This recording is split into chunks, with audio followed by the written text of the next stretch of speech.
Dober dan. Jaz naj bi govoril o demografskih pa ekonomskih učinkov beguncev in običajno kot ekonomist se običajno lotim stvari, tako da pogledam številke oziroma statistične podatke. Res je pa vse to nekje iz novembra, ko sem to študijo poskušal narediti. No, vse skupaj, če vzamem nek povzetek, je tule napisano, o čem bom govoril. Najprej menim, da so te ocene o tem, da prihaja do selitve narodov pretirane in v EU prihajajo nesrečneži, pri katerih imamo tudi mi nekaj zaslug in sicer s tem, da smo vstopili v NATO, podpisali Vilensko deklaracijo, poslali 4 vojake v Irak in pravzaprav smo stali ob strani vsem tistim, ki so te probleme povzročili. To, kar imamo pa zdaj s to našo žico, je pa po moje čisto odnos slovenske politike, ki kaže samo, da imamo neko povsem hlapčevsko državo, ki je popolnoma prestrašeno, ne ve, kaj narediti. Žica, napeljovane žice po kočevskih gozdovih nima nobenega smisla, nobenega begunca ne bo tam. In vsa ta žica bo ostala še dolgo časa. To je lahko postaviti, bistveno težji pa podreti. Kdor pozna Julijske Alpe, bodo videli, da žica še zmeraj leži po različnih delih iz Prve svetovne vojne. Se pravi, to je nekaj, kar je sramota za Slovenijo in ta sramota se nas bo držala še dolgo časa in je bistveno večja kot v primerih podobnih dejanj, ko je naša vlada naredila, kot so varčevalci Ljubljanske banke, izbrisani in tako naprej. To je nekaj podobnega, samo da mislim, da presega tisto, kar je bilo v preteklosti narejeno. No, zdaj pa konc tega bolj ideološkega uvoda, pa naj grem bolj na tisto področje, ki naj bi se v moji predavanju ukvarjal. Na eni strani gre za to, kaj demografsko pomenijo begunce ali pa priseljenci v Evropski uniji, na drugi strani, kaj to pomeni ekonomsko za Evropsko unijo, in na tretji strani, kako bi lahko ta problem relativno enostavno rešili in s tem rešili še en drug problem Evropske unije, ki se imenuje gospodarska kriza in neuspešno delovanje denarne politike v Evropski uniji. No, če gremo kar tole. Tule so stopnje neto migracije in naravnega prirasta prebivalstva Evropske unije med 2005 in 2014. Če gledamo te stopnje v promilih, vidimo, da so pravzaprav migracije bistveno pomembnejše vplivale na rast prebivalstva Evropske unije, kot pa to velja za naravni prirast. Celo drugače, nekatere države so si z migracijami pomagale, da so lahko obdržale prebivalstvo. Tipična takšna država je Nemčija, kjer je tule na eni strani primerjava med EU28, kjer imate na eni strani spet migracijski saldo, če hočete, in na drugi strani naravno rast oziroma naravni prirast, je tu prikazan za Evropsko unijo 28 in na drugi strani za Nemčijo. Nemčija je v 10 letih oziroma bi v 10 letih izgubila 1,7 milijona prebivalstva, če ne bi bilo migracije. Te migracije je Nemčija tipično nadomestila, te naravni pad prebivalstva je Nemčija nadomestila z migracijami, zato je mogoče celo razumljivo, da je nemška politika do migrantov bila nekoliko drugačna kot pa politika v ostali državi. To se pravi, šlo je tudi za nekaj čistega ekonomskega egoizma, čeprav je treba nekaj pozdraviti. Na vse priseljence ne moramo gledati, kot običajno gledamo, kot na delovno silo, ki jo vzamemo, kadar jo rabimo, potem jo pa pošljemo nazaj, kadar jo ne rabimo. Tako se je v bistvu gledali zmeraj na te selitve v Evropi. Problem je tudi na drugi strani, to niso samo ljudje, ki jih je treba preživljati, enostavno z ljudmi prihajajo ljudje z vsemi takšnimi ali drugačnimi lastnostmi in na to je pač to treba na takšen način gledati. No, če gledamo zdaj te demografske spremembe v Evropski uniji med letom 2005 in 2014, so tu nekaj osnovnih značilnosti. Se pravi, Evropska unija ima zdaj približno 508 milijonov prebivalcev, povprečje teh 10 let je 502 milijona prebivalcev. Naravna rast v Evropski uniji je bila 3,7 milijona ljudi, migracije so pa prispevale 11,3 milijone ljudi. Skupaj je prebivalstvo med 2005 in 2014 naraslo za 15 milijonov oziroma približno za 3% v teh letih, to se pravi 10 letih, ki so me zanimali med 2005 in 2008. Seveda so bile situacije zelo različne. Na eni strani lahko Evropo delimo na sever, to je tisti center, bolj razviti del, potem imamo to obrobje, južno obrobje, kamor sodijo Španija, Italija, ne, Grčija, Ciper in tako naprej.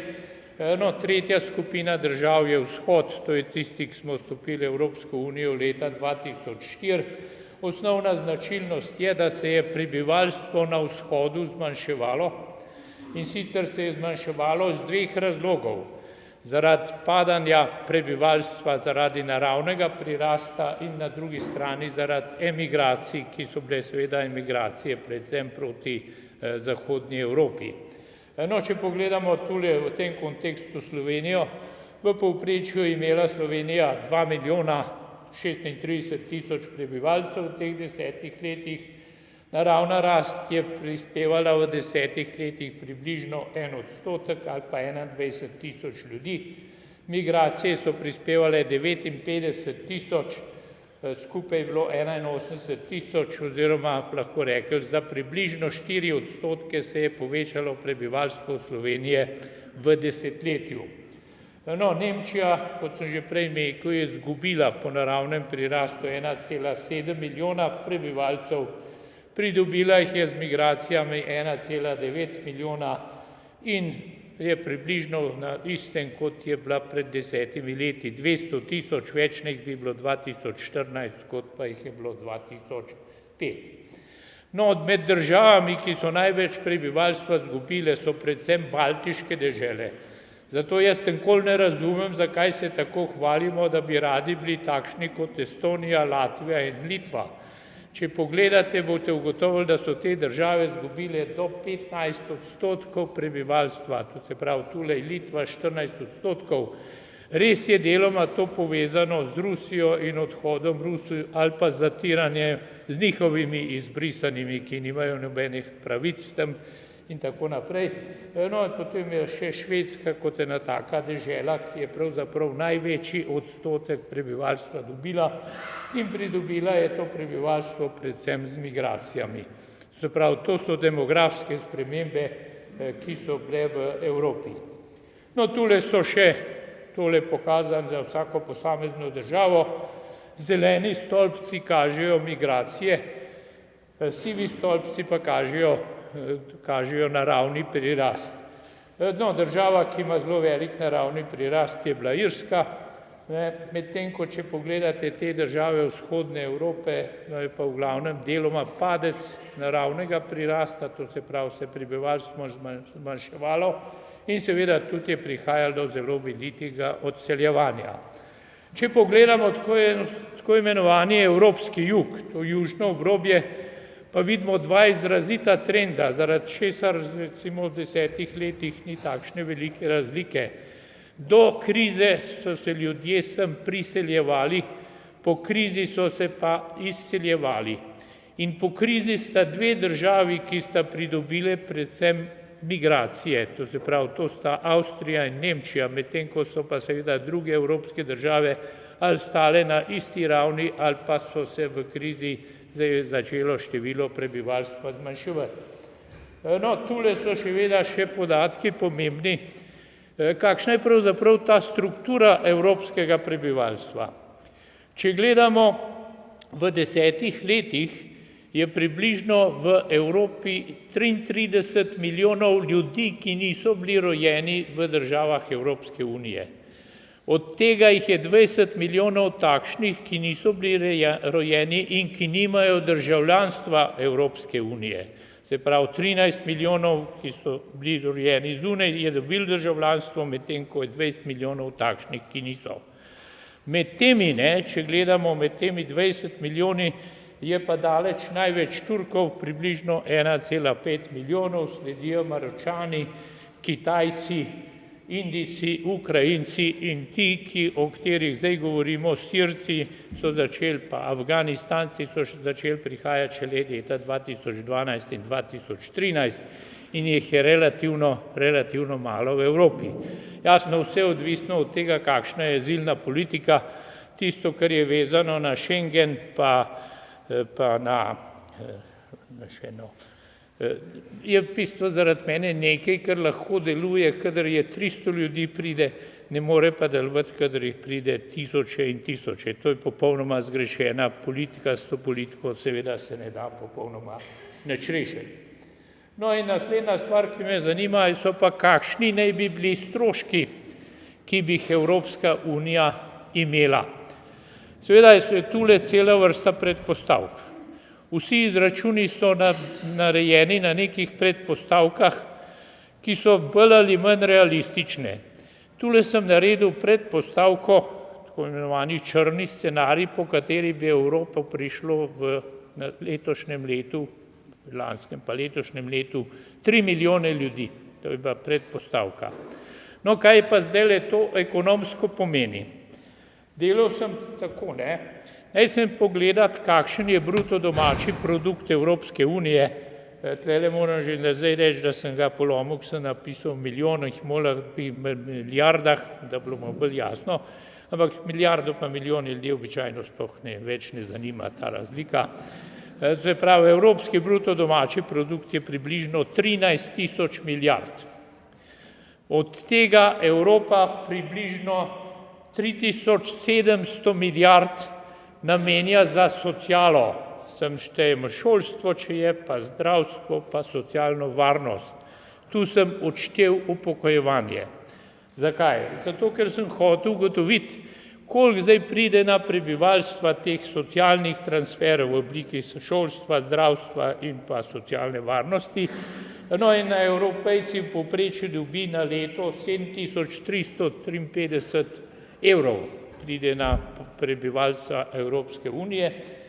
No in če bi zdaj rekel, kaj pa bi breme, ki bi ga povzročilo 3 milijone beguncev, če bi jim dali takšno socialno varnost, kot jo daje Evropa domačemu prebivalstvu in ob računu 3 milijonov, bi pravzaprav v Evropo to na leto stalo 22 milijard evrov.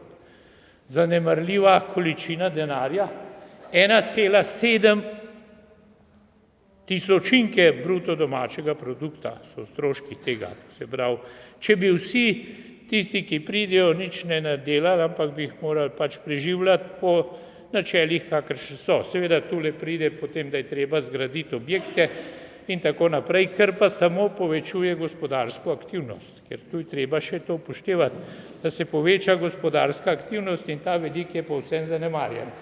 No, potem sem seveda rekel tak račun naredil po posameznih državah pri predpostavki, da bi 3 milijone ljudi porazdelili tako, da bi upoštevali deleže prebivalstva v prebivalstvu Evropske unije.